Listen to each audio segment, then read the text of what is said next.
Hello everybody and welcome to my first impressions of Telltales The Walking Dead Season 2.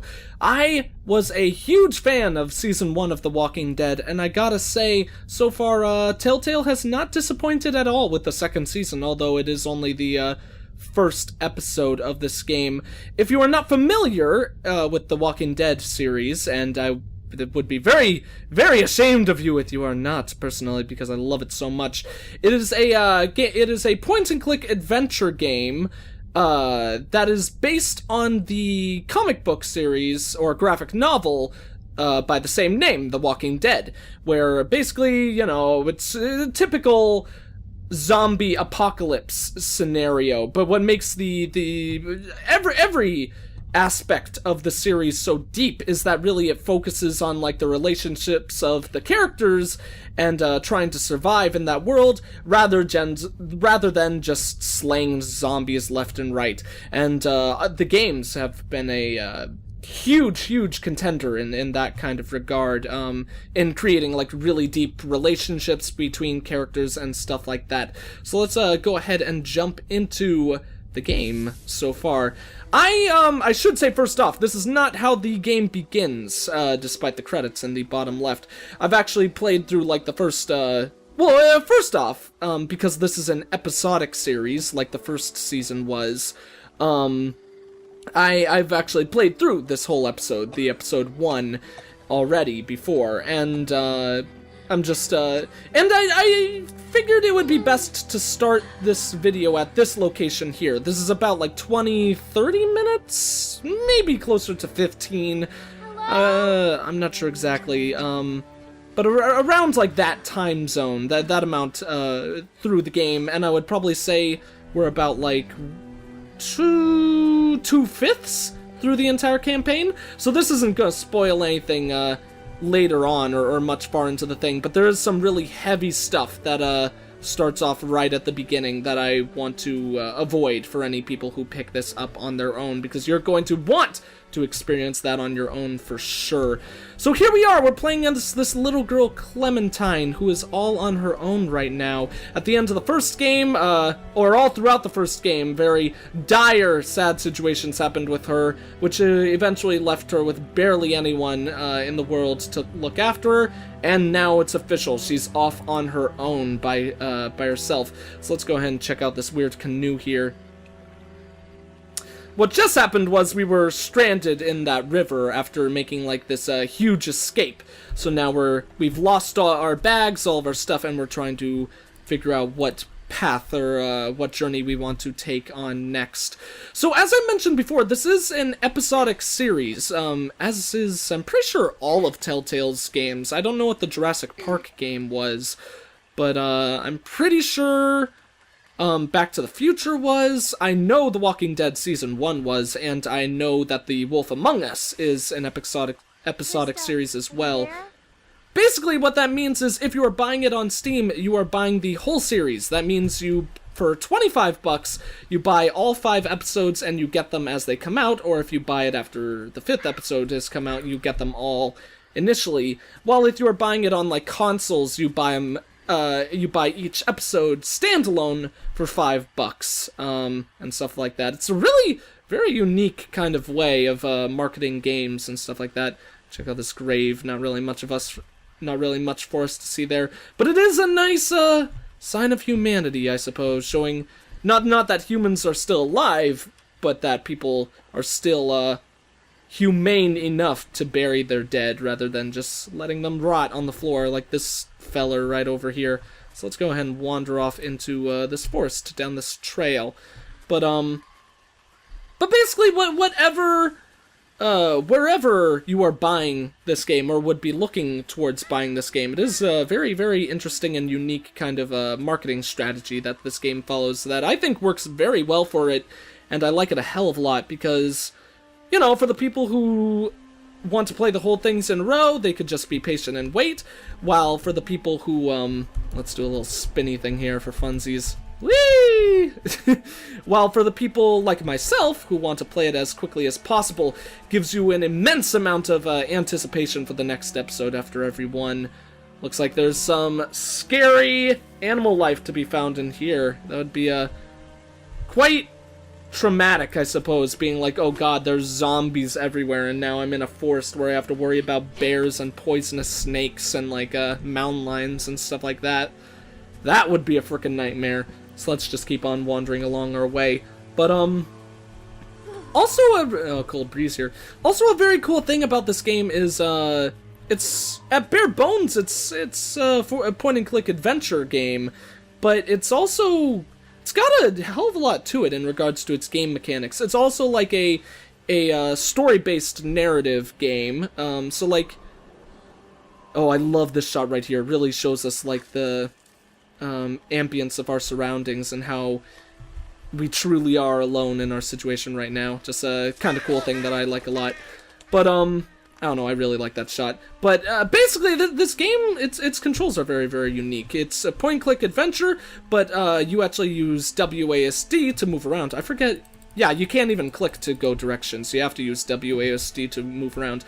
But you use the mouse to interact with things, and it looks like we found some kind of creature right here, so I will pause for the time being. Oh, it's a cute little doggy named Sam. He might be pissed at us, though. Alright, now here is where the story-based narrative comes in. Let's go ahead and check the dog's collar here. Basically, Sam. Well, nice to meet you, Sam. Hey, Sam. I feel like that has to be a reference to Sam and Max, since that's a Telltale game, but I'm pretty sure it's Telltale. I had never played Sam and Max, actually, but... I like the characters, they're pretty damn funny. What you got for us, Sammy boy? Sam! Sam! Where are you going? Wait up! But, as I was saying, like, what we just saw there was one quick example of, like, and we'll see some more before this video ends, but one quick example of the narrative choices and branching paths in that regard. Really, what this whole game is about branching paths, like, making decisions as you go along that all carry a very heavy weight in regards to the events that take place in the future. So you have to be very cautious in regards to what choice you want to make, but also if you play it like I love to play these games, try to do it based on what you would do and see what consequences come because of your actions. Oh man, we're hungry. Poor little Clem. But it's so well done because even like just like in real life, even the consequences of your words have very, very large repercussions for them, and the outcome might not be something that you meant when you initially chose that thing. So here we are, we're going to start scavenging for some food, trying to find some all over the place. Looks like poor little Sam had a family. Looks like they were a happy family once. I hope they left some food behind somewhere. I wonder what happened here, though. It must have been some pretty intense raid or something. Or maybe scavengers just came at the end. There's a weird little doll in there. Nothing edible.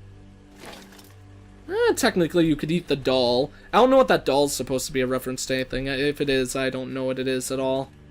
Think anyone's been sleeping in here? I can't tell.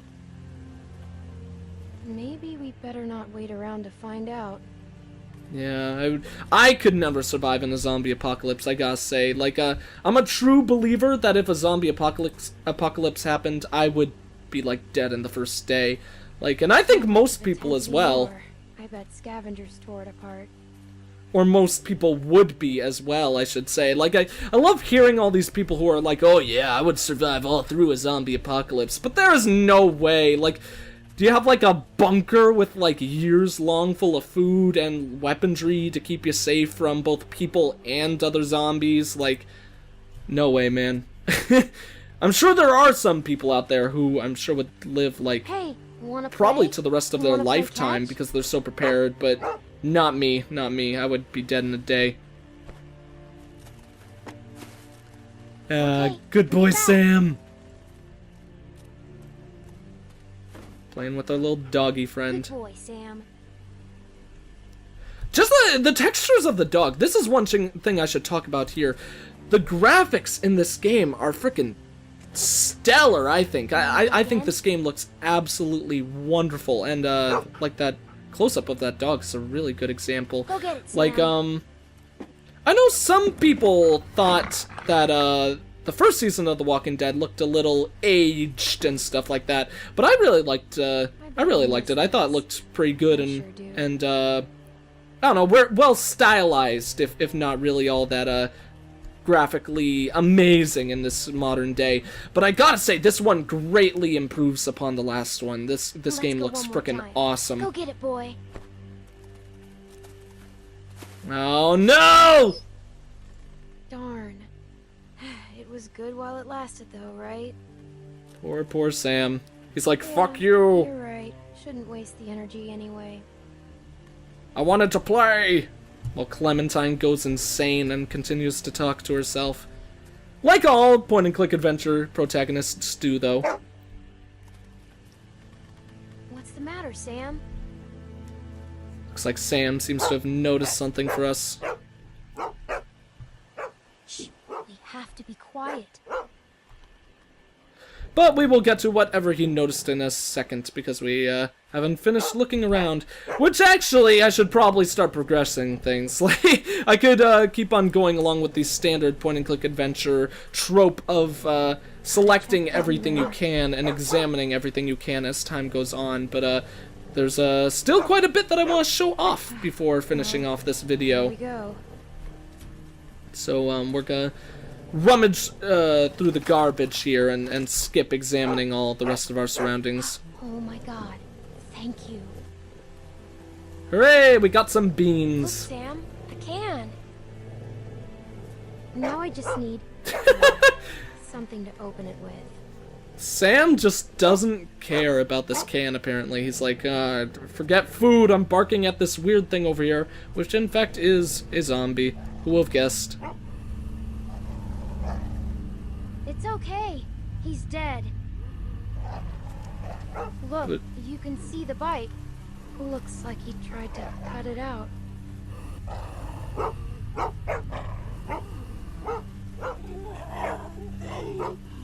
Oh, It's Clem. okay. We're smart and he's not. We're smarter than all of them. Okay, cool thing that happened right here, and this will be a good example of how things, how the paths and small things change, even between this game, even with this, even so far into the game, based on the save files from Season 1, because I actually just started a random file. I didn't go along with my Let's Play file. Well, no, what am I talking about? I did not go... I just started a new save for this one here, rather than continuing on. Let's pick up this stick. Rather than continuing on from my Season 1 save. So everything was randomly generated. All the plot points from Season 1 were randomly generated for this video right here. And, I'll try to keep things as spoiler-free as possible, but when Clem mentioned that line about the guy trying to chop off his arm, the first time I played this, she actually added an additional line saying it never works, which actually was in reference to a choice that I made in the first game as well. So it's interesting to see that she didn't mention that, because I suppose that choice was never made in the past, in this alternate universe of The Walking Dead or something along those lines. See, we just have to stay out of their reach. Sam's like, oh, good idea. Let's go ahead and check I his like pockets. To think that if they were alive, they'd probably want to help you. Nothing. Oh well, at least we get to have our perfectly sterilized can opener here. Should have no problem with using this thing at all. Still pretty sharp. Okay, well, now we're getting somewhere. I mean, Clem could at least go and wash it off in the river. The river wasn't all that far away, but...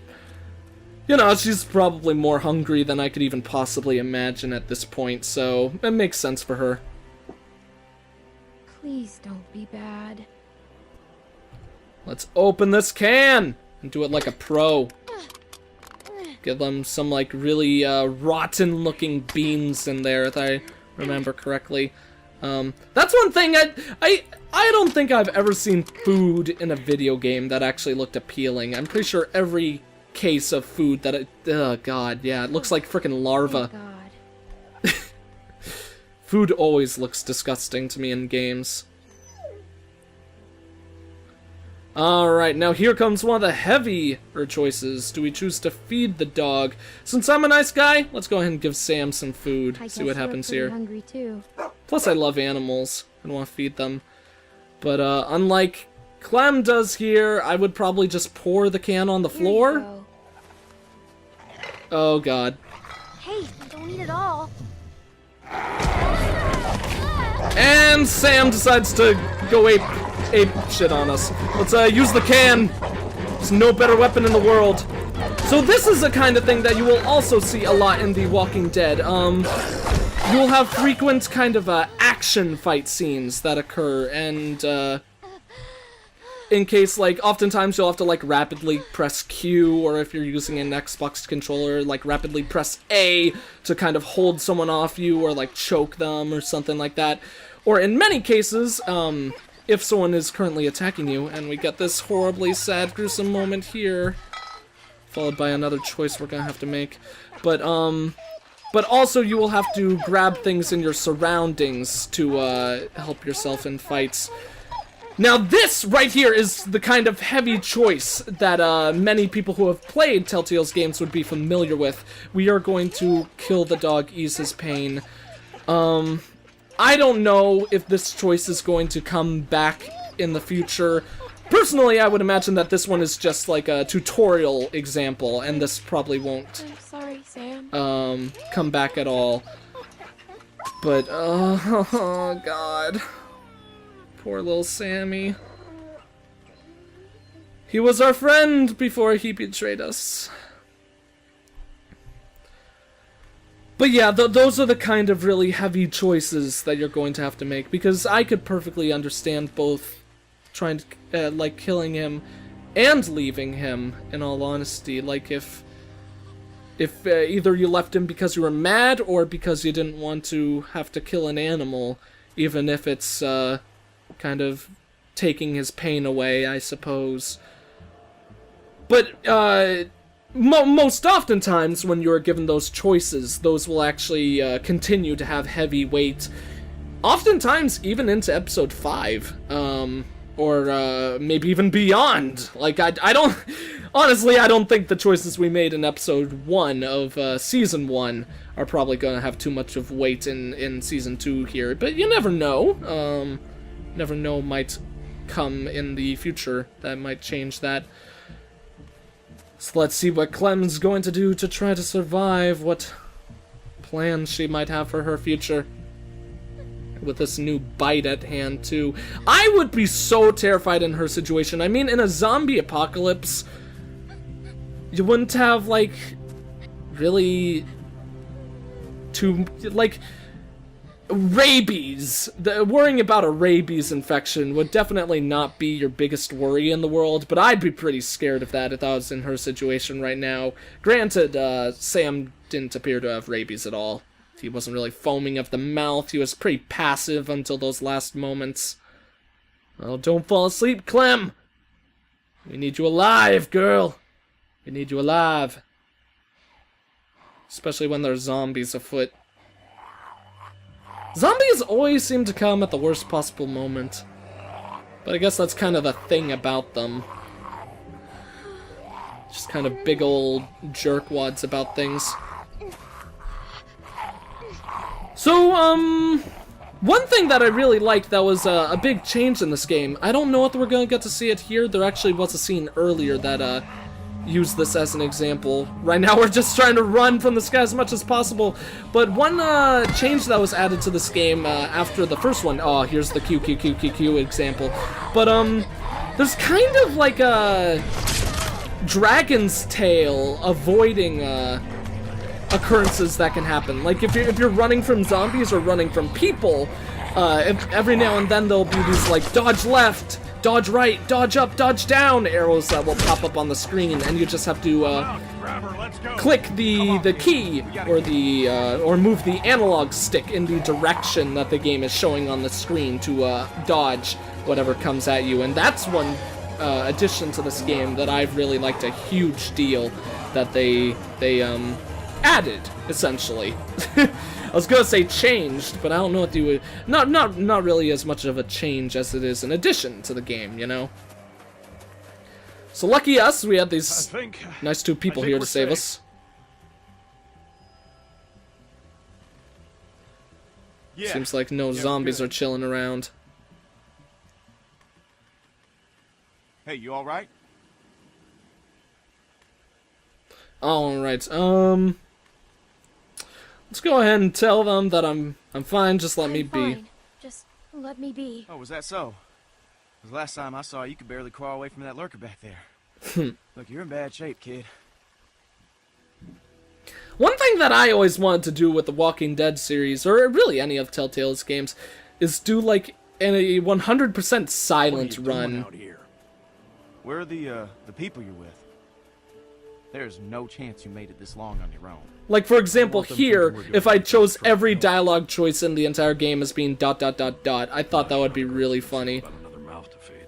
My friend and I got attacked. These folks mention what they were after? They might have just wanted food. We were cooking some sort of weasel. They attacked you for a weasel?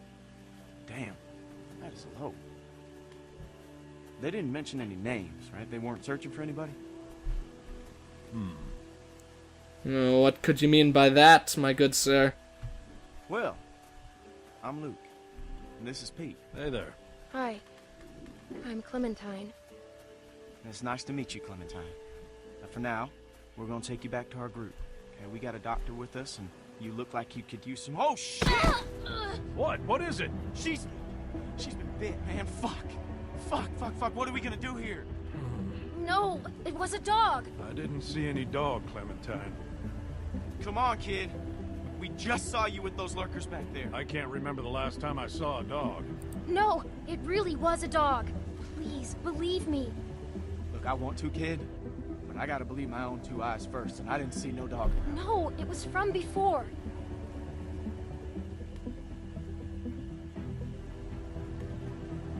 Oh, man. Will they believe us? Only time will tell. All right.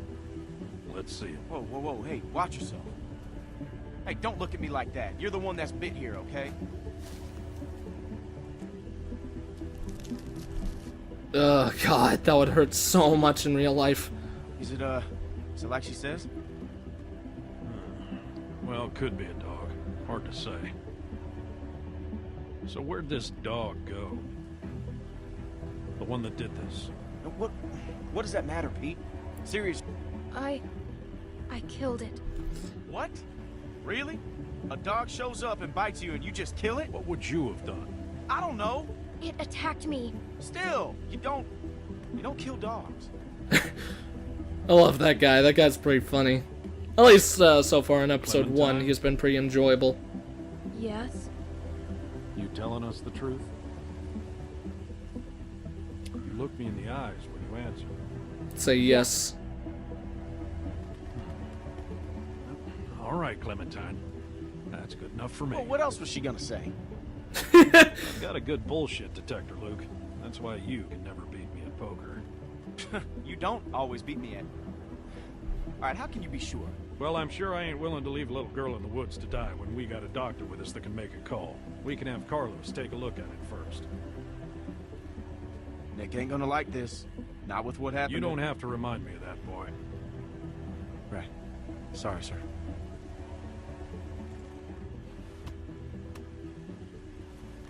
Come on.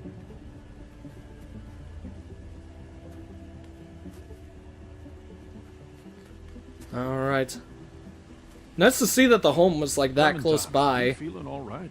I'm fine. Just tired. Well, you better be fine, because I ain't carrying you anymore with that bite on your arm. Don't worry about. Oh, shit. And she's out.